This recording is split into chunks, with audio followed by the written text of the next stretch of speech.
जो दिनचर्या है आपकी, वो प्राण क्रियाओं से प्रारंभ होनी चाहिए। जो मेरे अष्ट प्राण हैं, अगर कहीं मुझसे दूर चले गए क्योंकि मैंने कभी बहुत घृणा करी थी, मुझसे दूर चले गए क्योंकि मैंने कभी बहुत दुख अपने भीतर पैदा किया था, वो मुझसे दूर चले गए क्योंकि मैं कभी भयभीत हुआ था बहुत ज़्यादा। वो सब मेरे प्राण वापस मुझ में प्रवाहित हो। मेरी आत्मा की fragments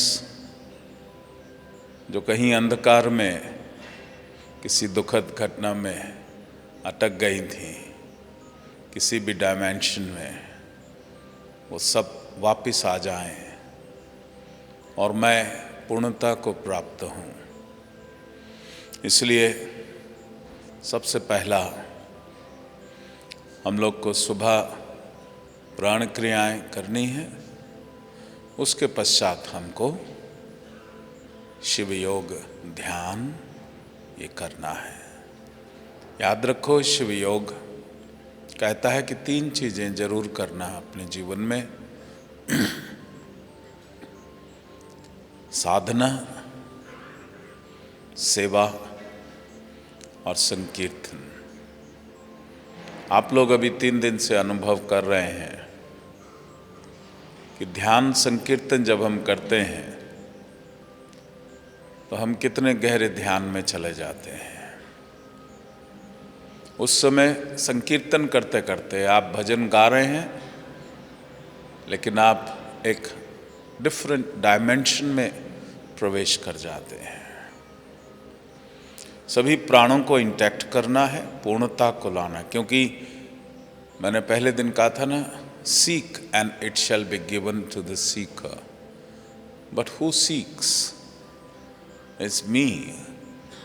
but what is me? Me in totality or me only 4%?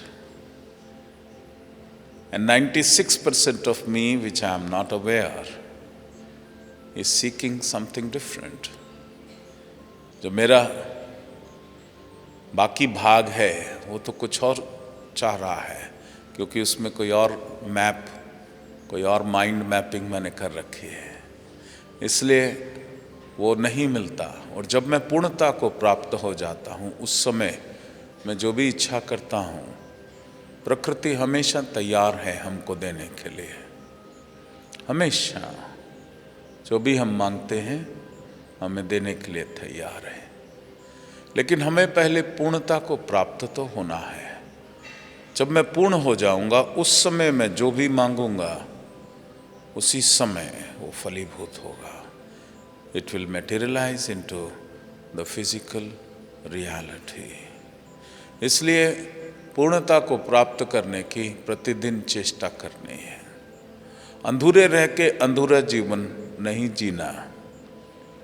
अगर जीवन अधूरा होगा तो बैठे बैठे सब कुछ होते सोते भी दुख की फीलिंग पैदा होगी।